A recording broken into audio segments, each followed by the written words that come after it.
এই লাইনৰ আৰু মই কৈছোঁ মোৰ ব্যক্তিগত বিশ্লেষণ এইটো মই কাৰো কিবা নহয় একগোট হ'লে আমি বহুত সুখী হ'ম আৰু আমিও নিশ্চয় ইহঁতৰ লগত যোগদান আদৰণি জনাম আমি দৰকাৰ যোগদান দিম আপত্তি নাই আপত্তি একো আপত্তি নাই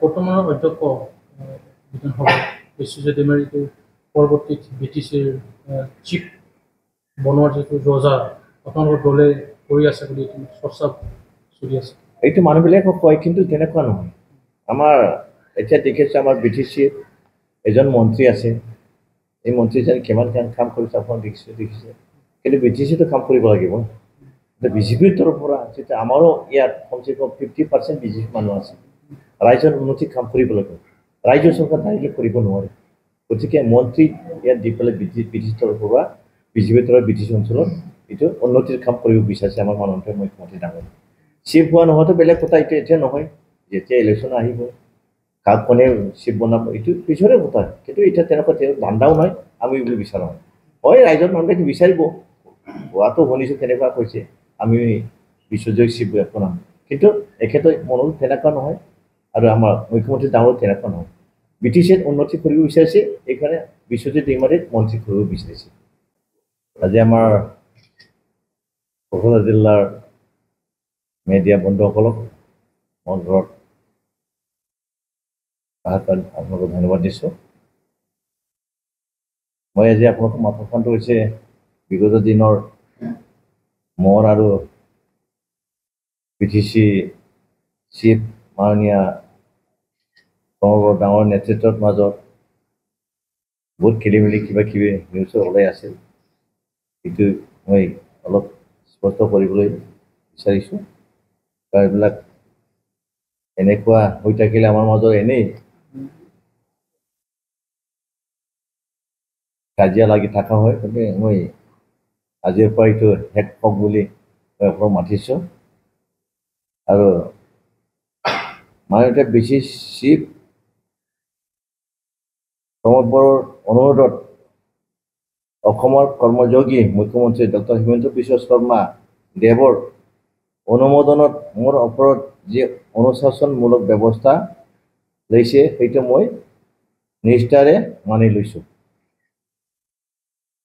কাৰণ আমাৰ এলায়েন্সৰ ধৰ্মৰ পালন কৰি কথাটো সঁচা হ'লেও প্ৰমোদ বড়োৰ চৰকাৰ ৰাইজৰ কাৰণে একো কাম কৰিব পৰা নাই বুলি মই ক'ব নালাগিছিল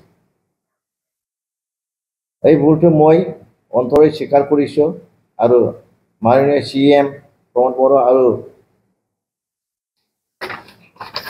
মাননীয় CM ডক্টৰ হিমন্ত বিশ্ব শৰ্মা ডাঙৰীয়াক মনত আঘাত দিয়াৰ কাৰণে এখেতসকলৰ ওচৰত ক্ষমা প্ৰাৰ্থনা বিচাৰিছোঁ আৰু যিমান দিনলৈকে আমাৰ এলায়েন্স ভাল থাকিব সিমান দিনলৈকে মই কেতিয়াও তেনেকুৱা কথা নক'ম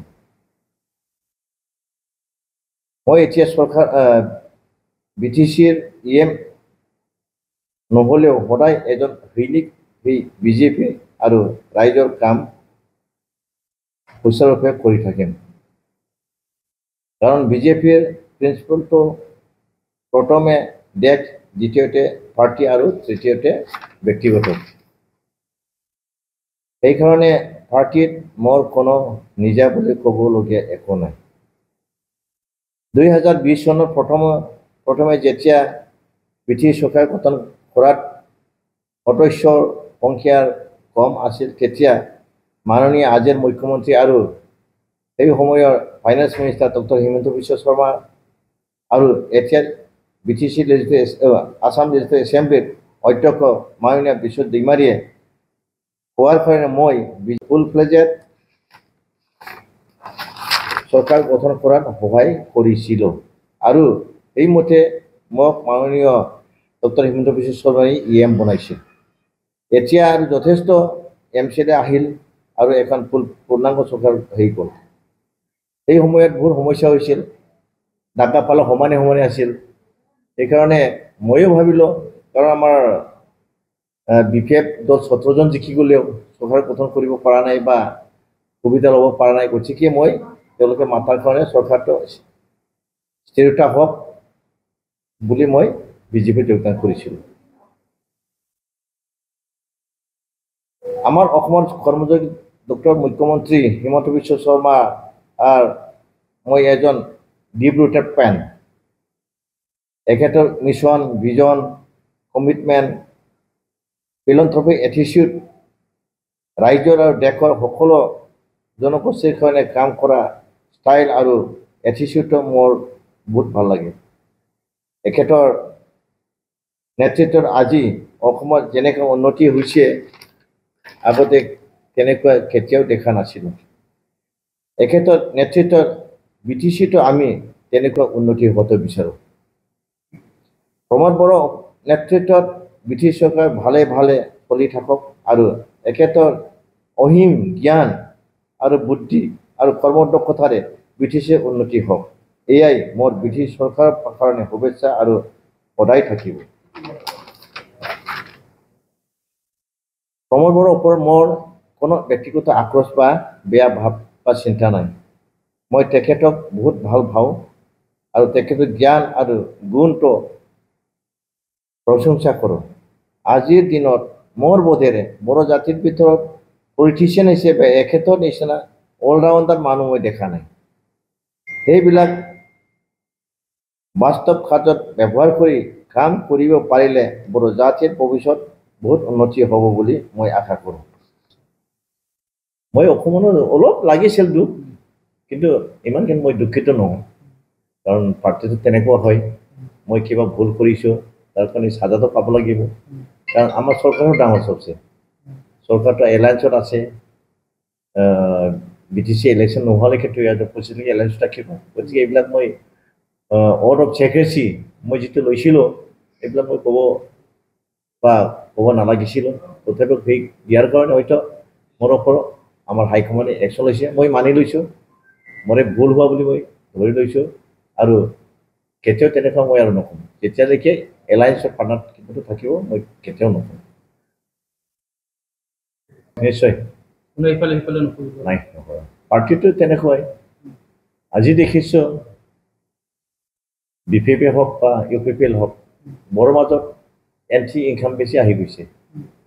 দেখিছোঁ আজি আমাৰ মাজত যি চৰকাৰ, ভাৰত চৰকাৰ, অসম চৰকাৰ যেনেকৈ উন্নতিৰ কাম কৰিছে, সকলো জনগোষ্ঠীৰ কাৰণে এইটো কাম কৰিছে, কাকো বাদ দিয়া নাই। গতিকে তেনেকুৱা চৰকাৰ আমাৰ লাগে, কাৰণ আজিৰ দিনত অকল BPF বা অকল UPPL চৰকাৰ কৰাটো সম্ভৱ নহয়। দুটা মিলিও হয়তো চৰকাৰ গঠন কৰিব নোৱাৰিব। সেইকাৰণে আমাক যেতিয়া এতিয়া ইছ্যু নাই, যেতিয়া ইছ্যু আছিল আমি বেলেগ বেলেগ নাথাকি একেলগে কাম কৰিছিলোঁ, আৰু যদি ইছ্যু আহিছে আমি একেলগে কাম কৰি যাম। কিন্তু এটা আমাৰ ইছ্যু নাই, উন্নতি লাগে। উন্নতিৰ বিনা আমাৰ একো ৰাস্তা নাই, কাৰণ 30-40 বছৰ আন্দোলন কৰিলোঁ, বহুত ধ্বংস হৈ গ'ল। এতিয়া আমাৰ মাজত ইমানখিনি যে উন্নতি হৈছে, আমাৰ ছাত্ৰ ছাত্ৰীয়ে পঢ়ি পেলাই শিক্ষিত হ'বলৈ সুবিধা পালে, চাকৰি বাকৰিৰ সুবিধা পালে, এইখিনি সুবিধা আকৌ বেছিকৈ হ'ব লাগে, এইটো আমি ভাবিছোঁ। সেইকাৰণে মই যিয়ে নহওক কেতিয়াও মই BJP এৰি নাযাম। BJP এজন সৈনিক হিচাপে কাম কৰি যাম। মই এতিয়া EMCL আছোঁ, MCL হৈ কাম কৰিম, আৰু আমাৰ পাৰ্টীয়ে যিটো দায়িত্ব দিব মই তাকে কৰিম। নিখিল বড়ো ছাত্ৰ সভাপতিয়ে যিটো একত্ৰীকৰণৰ কথা যিটো আহ্বান কৰিছে, আপুনি সমৰ্থন জনাব? এইটো ভাল কথা, একগোট হ'লেতো ভালেই। আমি একগোট হ'বলৈ চেষ্টা কৰোঁ। আগতে কোৱা হৈছিল বহুত, কিন্তু হোৱা নাছিল। এইবাৰ কেনেকুৱা লাগে, এতিয়াতো বহুতে কয় মানে এইফালে তেওঁলোকে গাঁতত পৰিষ্কাৰ পঠাবলৈ হাগ্ৰামো মাতি আছে, আৰু এইফালে এজনে কেতিয়াবা কয় প্ৰমোদে চিফ হ'ব লাগে, হাগ্ৰামাই ডেপুটি চিফ হ'ব লাগে। এইবিলাক কেনে যোগ্যতা বা যুক্তিযুক্ততা আছে আপোনালোকে ভাবি চাওক। তেনেকুৱাত হাগ্ৰামা আহিবনে নাই? হ'ব লাগে কম্পেৰেটিভলি হাগ্ৰামা ছিনিয়ৰ মষ্ট হ'ব লাগে, হাগ্ৰামাই চিফ হ'ব লাগে যদি এক ইউনিটেড হয়। প্ৰমোদে ডেপুটি চিফ হ'ব লাগে। পিছত